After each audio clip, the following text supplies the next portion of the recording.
Shalom saudara di dalam nama Raja Yesus. Saudara, ini ada sebuah video ingin saya terjemahkan untuk saudara ya.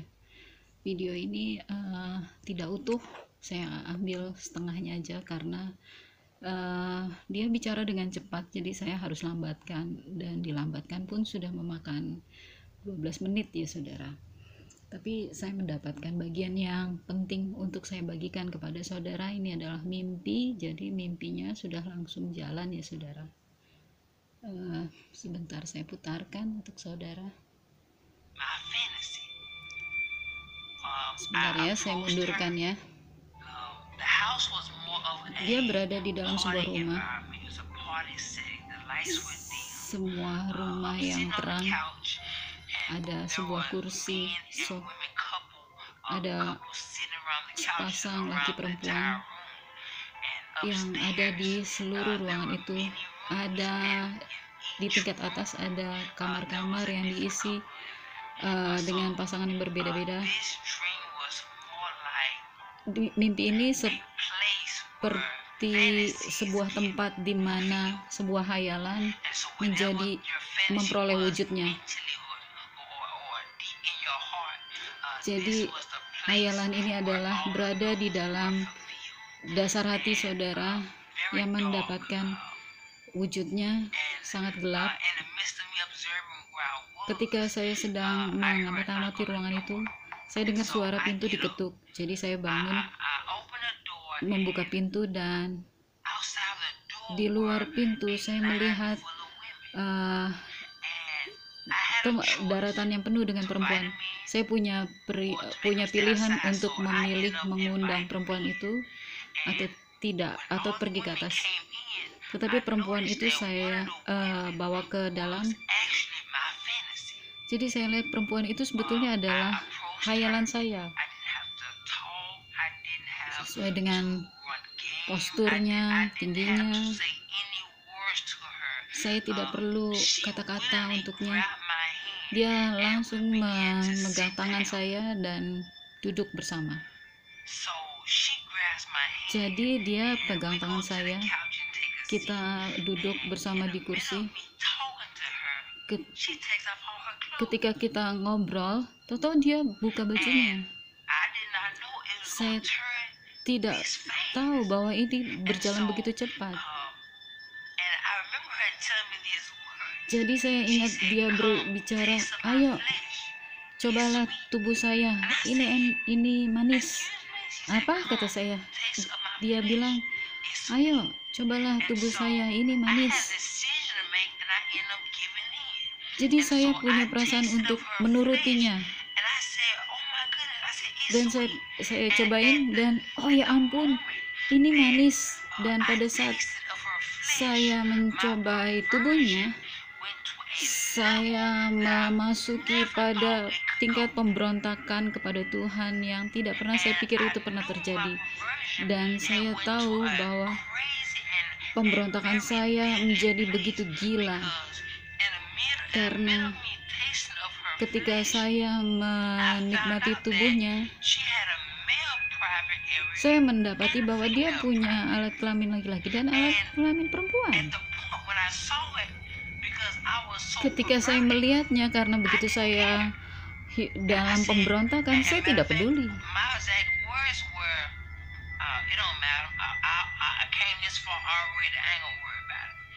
Saya nggak perlu katakanlah. Saya terus saja mengikutinya karena rasa manisnya itu sangat memikat. Jadi ketika, ingat ya, apapun hayalanmu, ada perempuan-perempuan itulah yang akan mewujudkannya. Juga orang-orang di tingkat atas, laki-laki itu, apapun yang dipikirkannya, perempuan-perempuan itu akan melakukannya tanpa diminta. Saya berada kemudian pada kondisi kami menjadi lebih intim. Apa yang saya pikirkan dia lakukan. Jadi ketika di tengah-tengah saya berada di dosa ini, saya mendengar guntur yang sangat keras, suaranya sangat keras, sehingga saya terbangun dari tidur saya. Ketika saya bangun, saya pergi ke pintu karena saya takut, dan saya buka pintu. Di tengah-tengah langit ada asap yang besar yang berputar-putar di langit. Saya tidak tahu apa ini. Saya tidak pernah melihat asap berada di langit. Jadi saya panggil ayah saya. Ayah, di dalam mimpi itu dia adalah seorang polisi. Ayah, apakah engkau sudah lihat apa yang ada di langit itu? Kata ayah saya, itu tidak apa-apa. Ini akan berlalu segera. Jadi tutup aja pintunya, nggak usah keluar. Jadi saya tutup pintu, saya kembali lagi. Ternyata ketika saya berbalik badan, ternyata perempuan-perempuan itu udah hilang.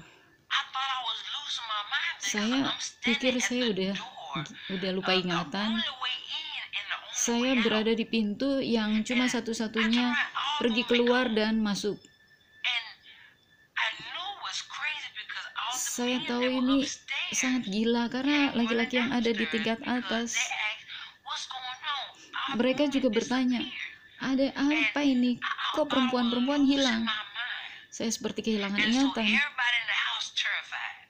Jadinya semua yang ada di rumah itu menjadi menakutkan. Saya lihat anak saya menangis dari lantai atas, lalu saya angkat dia, saya gendong dia.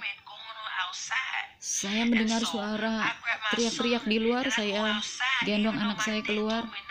Walaupun ayah saya bilang nggak boleh pergi keluar, karena anak saya menangis, jadi saya gendong anak saya keluar. Jadi pada saat saya keluar dari pintu, ada angin kuat mendorong saya jatuh,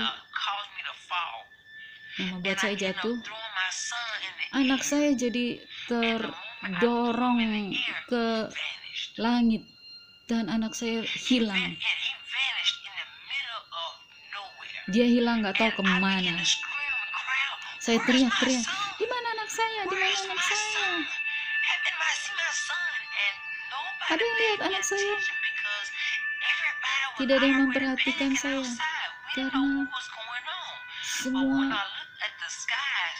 Ketika saya melihat ke langit, asap itu mulai menutupi seluruh langit dan sangat gelap, dan orang-orang teriak-teriak panik. Mereka bilang, apa yang terjadi? Ada yang menangis di antara orang itu. Hei, apa yang terjadi? Tanya saya. Orang itu jawab, kita ketinggalan, teman. Kata dia, kita ketinggalan. Kata saya, apa maksudmu kita ketinggalan? Tuhan Yesus sudah datang. Dia sudah datang dan membawa orang-orangnya. Kita ketinggalan. Saya berteriak, Yesus, Yesus. Saya menangis dengan keras, Tuhan Yesus.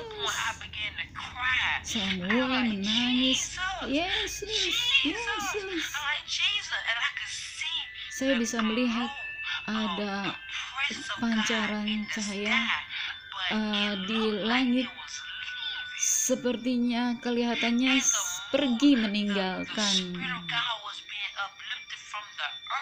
dan sepertinya roh Tuhan pergi meninggalkan bumi dan mulai menjadi gelap. Saya berteriak, Tuhan Yesus, Yesus. Saya berteriak terus namanya.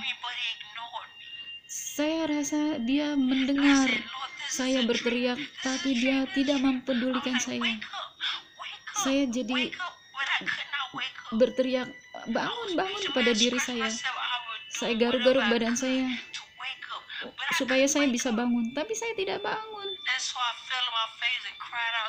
Saya jadi nangis-nangis lagi. Saya berteriak, Tuhan Yesus, tolong bangunkan saya. Tapi saya tidak bisa bangun. Ketika saya berhenti mencoba, akhirnya saya bangun juga. Terus saya tetap menangis karena saya pikir saya masih berada di dalam mimpi. Saya nangis dan sampai istri saya datang untuk menghibur. Saya berpikir saat itu, saya pikir saya masih bermimpi. Jadi saya mulai menangis dan saya mendengar suara Tuhan berbicara. Tuhan mengatakan, kau ingat kau memanggil namaku? Iya betul Tuhan, kata saya. Kata Tuhan, kau berteriak memanggil namaku untuk bertobat karena ingin bertobat tapi engkau tidak bisa. Saya jawab, iya Tuhan. Saya merasakan Tuhan menjawab, pertobatan itu jangan dianggap sebagai sebuah pemberian sampai semua itu, pertobatan itu diambil daripadamu. Saya jadi menangis, saudara. Saya waktu itu ingin bertobat tetapi sudah terlambat. Saya bilang, Tuhan, mengapa engkau memberikan saya mimpi seperti ini? Kenapa saya jadi susah dengan nafsu seperti itu? Kau ingat mimpi, kata Tuhan, yang ada perempuan yang ada di mimpimu itu? Alasannya adalah mereka bukanlah alami, tetapi karena mereka adalah roh. Itulah daya hayal sangat penuh kuasa yang membuat kau menjadi jauh dari saya, yang membuat kamu menjadi tidak memperhatikan saya. Apa yang harus saya lakukan, kata saya? Saya ingin kau memperingatkan orang bahwa inilah saatnya untuk menyadari bahwa inilah waktunya untuk bertobat dan memberikan perhatian kepada saya. Demikian saya sampaikan terjemahan ini. Sampai jumpa di awan-awan. Maranatha. Shalom.